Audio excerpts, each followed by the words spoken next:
Hello, what's up mga friends? At ito na nga, inumpisahan ng katayin yung ating motor.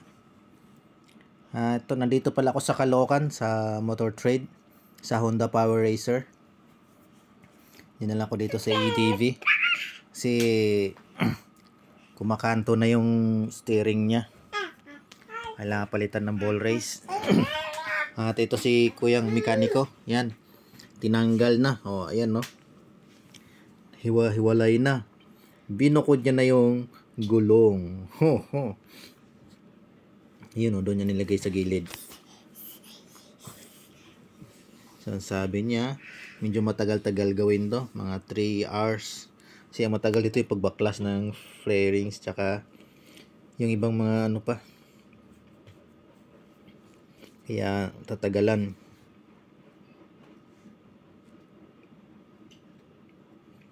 So ayun, pinatesting sa akin. Pinakita niya kung gaano ka ano yung manibela, yung pagliko. Yung may kantuhan na siya. Hindi na siya smooth. Kaya ramdam na ramdam pag nag-drive, lumalaban, kumakabig ng kusa. At ito na mga friends, natanggal din niya yung mga switches, no? Yan. Iniisa-isa yan ni Kuya. Siya po yung chief mechanic dito. May dalawa siyang kasama, mga baguhan. Siya daw yung pinakamatagal dito. Yung mga kasama niya, mga ano pa, siguro mga binata pa yung mga kasama niya. Siya matagal daw siya dito. Ayan, so nung una kabado ako magpabaklas. Dahil first time po itong mabuksan, no? Baklasin. Magti 3 years na bago siya mabuksan. First time, yan. At buti dito tayo sa Honda Power Racer, Motor Trade Caloocan, EDSA. Yan. So lahat ng ginagawa nila dito mga puro Honda. Marami nakasalang dyan. Puro click. May nakapila pa sa labas. Sa tapat. Yung unang tinigilan natin, di ba? Tapos doon pala tayo sa kabila. Yan.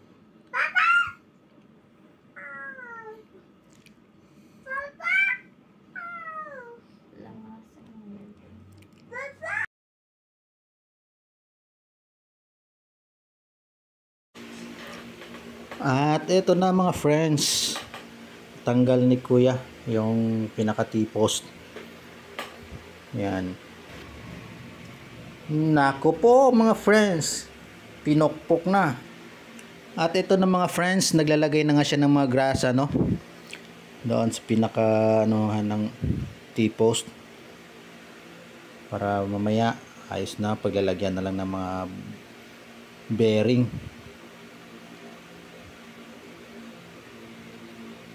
So ayan na mga friends. Tayo lang natin ang susunod gagawin ni Kuya. Ups. May sinasalpak. Silalim. Up. Nako. Minaso na naman mga friends. Nyawa. Ano na naman yan? May padukot-dukot pa dyan sa taas. Ayusin mo Kuya. Ba't mo pinupokpok? Yari tayo dyan. Oh, ano? Hindi magkasya? Oh, kailangan niya ng backup. Yan. Yung isang mekaniko. Bata pa. Yun. May sinasalpak sila dyan, mga friends. Para ipasok yung pinaka-cup. Yan. Oh. Diba? Para lapat na lapat yung paglalagyan ng mga bulitas. Bulitas ba tawag doon? Hindi kasi siya seal bearing. Diba sa mga bisikleta pwede seal bearing, buo na siya. Yan hindi. So ayan, hinihigpitan na ni Kuya Habang hawak-hawak naman ng isa doon sa taas, kinokontra niya para di sumabay yung ikot.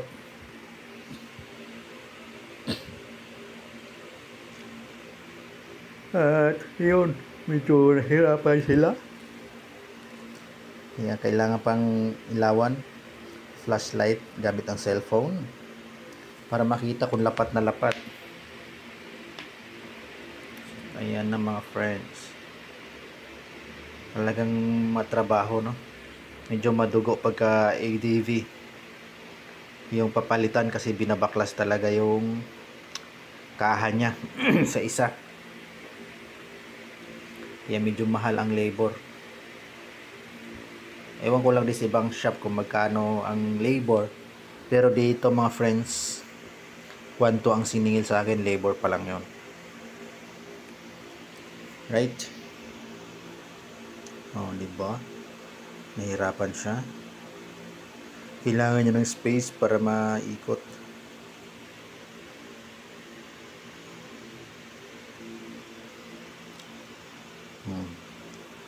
Ayusin mo kuya. Mahal-mahal bayad ko dyan.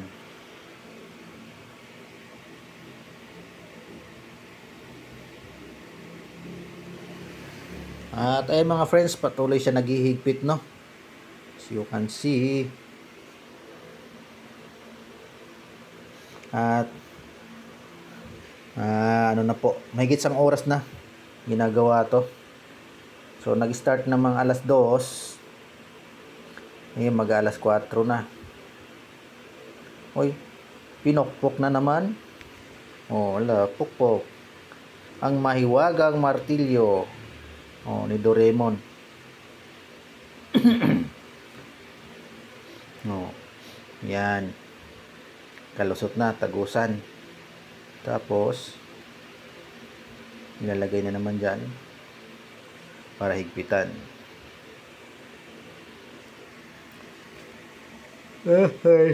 Naantok na ako kakaantay dito. Hindi ko iniwan to mga friends. Kasi, baka kung ano-anong gagawin eh. Hindi pa ako nagla-lunch. Hindi pa ako nananghalian. Mula nung sinimulang baklasin, sinalang na dyan ng mekaniko, hindi ko iniwan yung motor. Talagang nakaabang ako lagi kung anong gagawin. Mahirap na mamaya, di ba? Delikado. First time natin magpabaklas ng ganyan. So mag 3 years na yung motor natin. First time mabaklas ng ganyan. Yan, naghihigpit pa sila.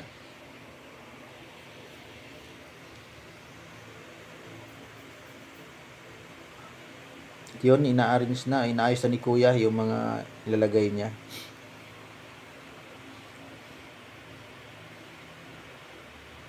Nililinisan niya yung lalagyan niya.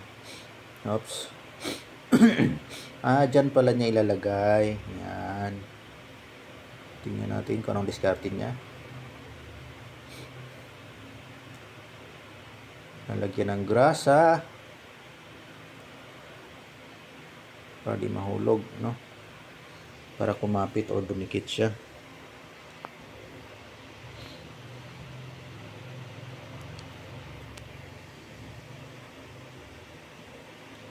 Yan. At binidyohan ko lang pala itong mga friends, no, kung ano yung pinagagawa niya diyan sa motor ko. For ano lang din to, recording purposes. Paano niya ginawa.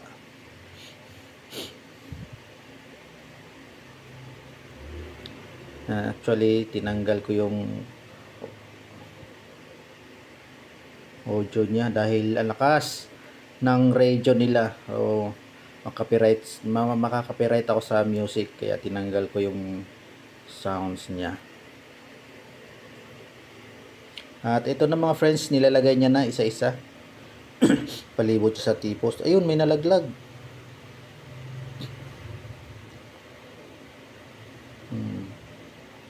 O diba? Ayun o diba? Diskarte, lagyan lang ng grasa para dumikit. Kasi hirap hawakan yan pag walang grasa. Madulas yan, malalaglag at malalaglag yan.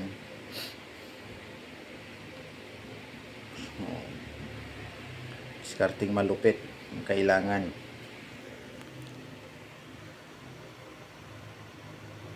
Masyado seryoso si kuya, oh.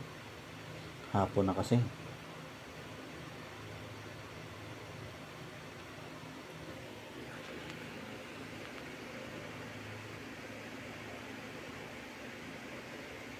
Yan, pinihit niya na. Binaligtad niya, mga friends.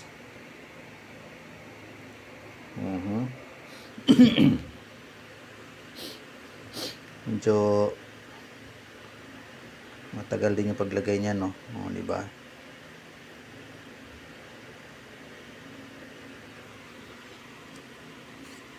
Hi. Ayan pa. O, di pa rin tapos. May ilan pa natira. Sabi niya 29 piraso yan, no?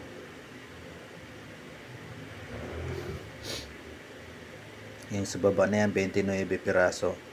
At nagdagdag pa siya ng grasa. So tapos sa baba, dito na naman sa taas ang nilalagyan niya.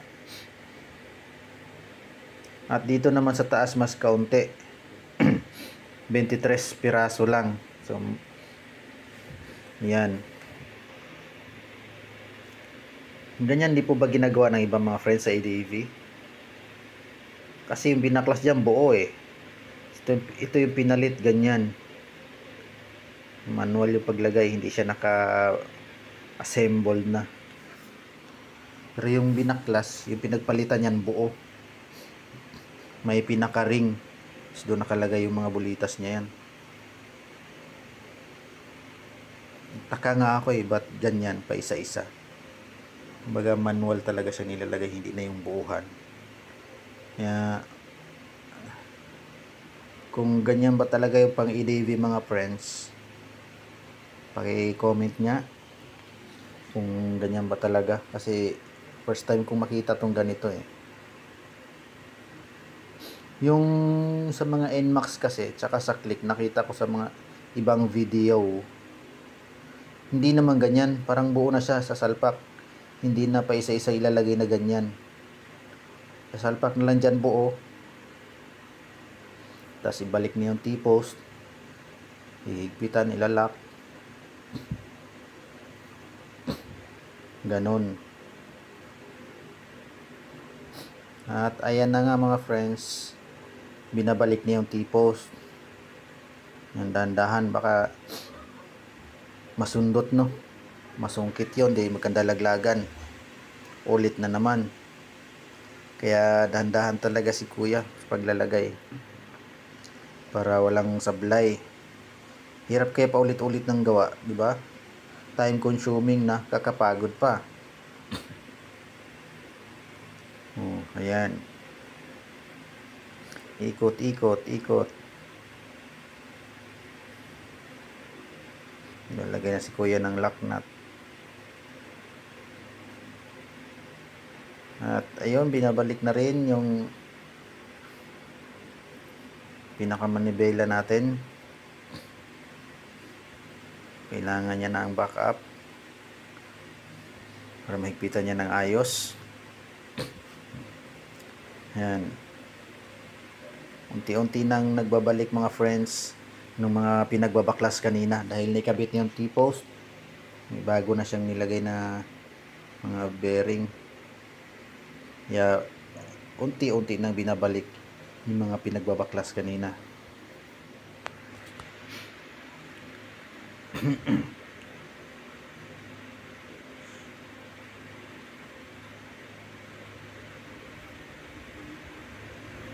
At yan, ano rin ako, kikihawak-hawak kunwari. Nag-assist na rin ako dyan kay kuya kasi medyo hapon na, kawawa naman. So gutom na rin ako, 4 na, wala pa akong kain. Yan, so kailangan ng medyo mabilisan, wala siyang assistant, kaya medyo nag-assist na rin ako kahit pa paano, mga friends. Sabay video ko, no. Yan. At eto na mga friends, binabalik na yung gulong, yung front shock natin. Binabalik na ni Kuya. Oh.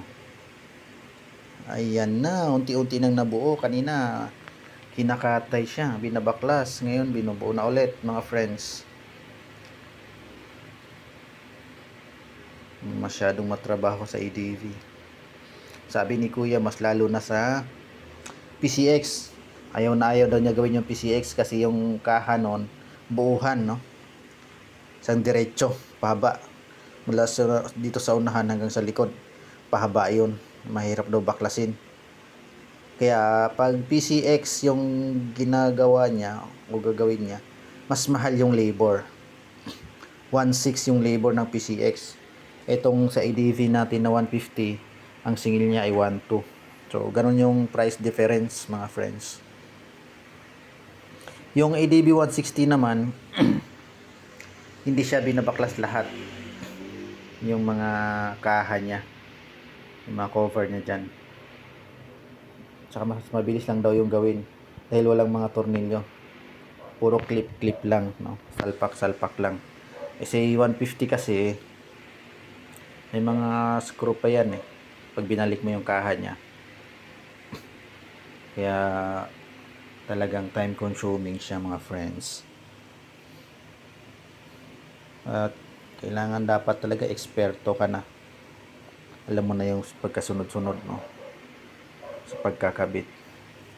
Para hindi na magtagal. Kasi pag baguhan ka lang, malilito ka pa eh. Ano ba yung mauna? Yan, higpitan niya na yung pinaka ano dyan, tornilyo dyan sa harap. At ito, ibabalik niya na yung preno. Upon checking, and I said, pudpud na, no? So, kailangan palitan ng bago. At ayun, buti na lang may stock silang bago mga friends. Yan, kinakabit na ni Kuya. Bumili ako ng bagong brake pad. Pinalitan natin yan kasi pudpud na daw. Good thing din na nasabay na dyan. O, ayun yung luma. Babalik niya eh. Papalit niya daw sa plastic. Yan. Almost 500 yung brake pad na yan sa harapan mga friends.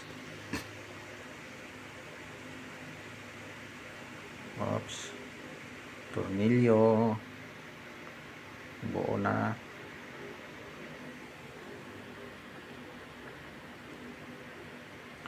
Nung matagal na bumili ako ng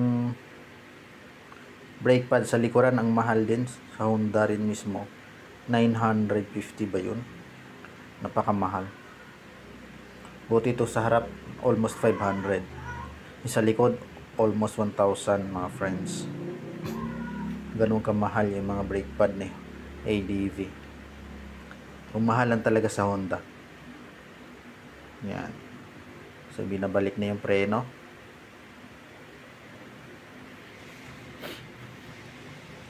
Lapit na mabuo ni Kuya.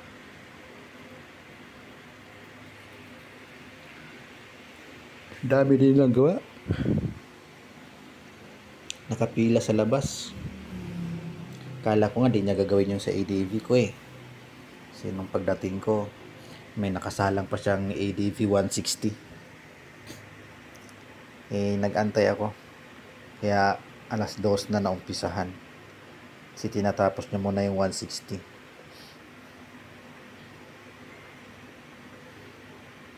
Yung binabalik na yung sensor ng ano, ABS, yan. In-screw na niya. Binaklas din yun, yung sensor ng ABS.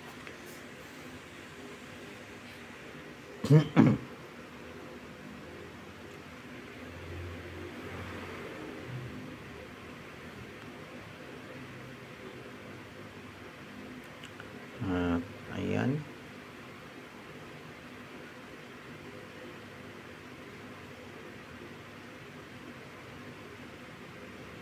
Ano ba susunod na gagawin ni Kuya? So, ayun. binalik na. Sinasalpak na ni kuya yung headlight assembly. Syempre hawak-hawak din tayo kunwari. Kunwari lang. Yan, medyo mahirap ibalik ho yan. Yung pinakamalaki dyan sa head unit natin, yung headlight assembly.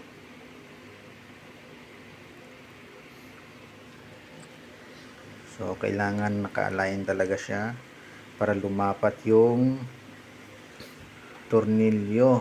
Tumapat mismo sa mga butas niya.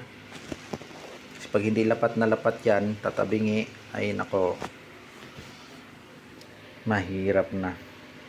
Disappoint kan tayo. Kaya yun talagang sinisipat ni kuya. Maayos pagkalagay ng screw.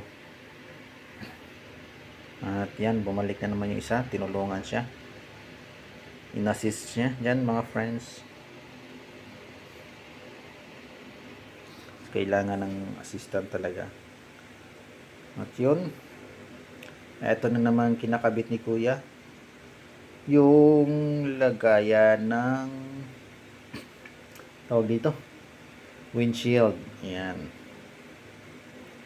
So yun na yung kinakabit niya. Dinudugtong niya pa dyan. May binubunot kasi dyan yung para sa panel gauge niya, sa display niya, yung connector. Yan. Siguraduhin mo ko yung maayos yan. Okay. Balik na unti-unti ng mga cover. Yan. Yan na si kuya, mga insan. May papok-pok pa. Ano kasunod dyan kuya? Tornilyo. So tornilyo na yan. Tapos na mekos-mekos ni insan mga friends.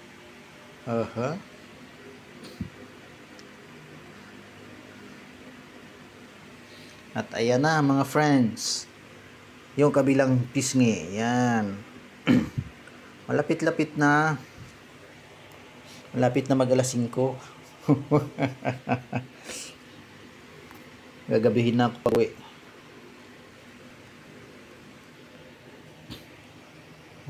Nasa Caloocan ako. Ang uwi ko pa'y Marilao, Bulacan. So medyo gagabihin na tayo niyan mga friends.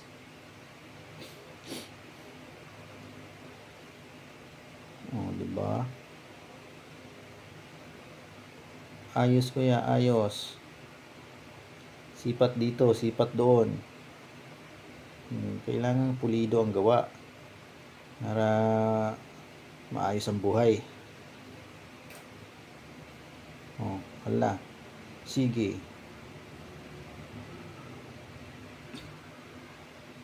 Ano pa?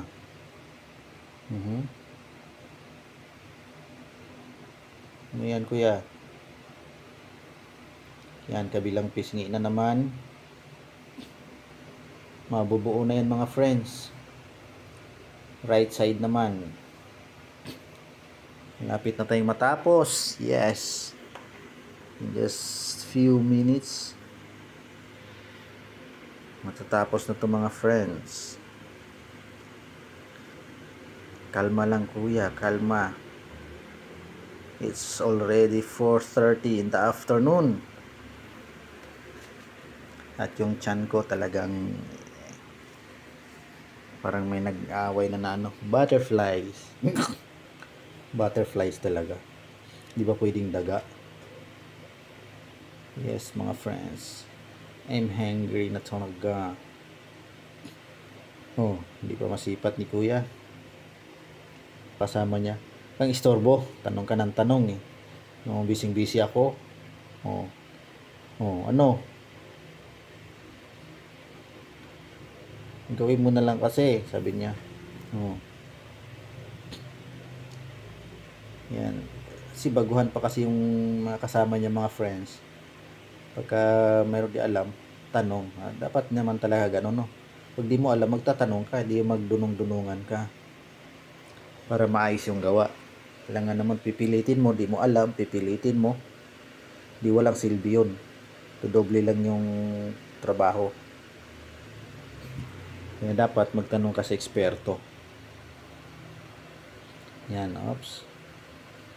Ano kuya? Pukpok? Ipit. Okay. Kunting diin-diin lang. Sabay bagsak ng kamay. At yan mga friends. Hanggang dito na lang. Muli maraming salamat sa inyong panonood sa aking mga videos. Salamat sa mga loyal subscribers dyan. Tuloy na suportahan nyo po ang aking mountain channel. Joe Marquez Vlogs po yan. Please like, share, and watch my videos. Don't forget to subscribe. Alright mga friends.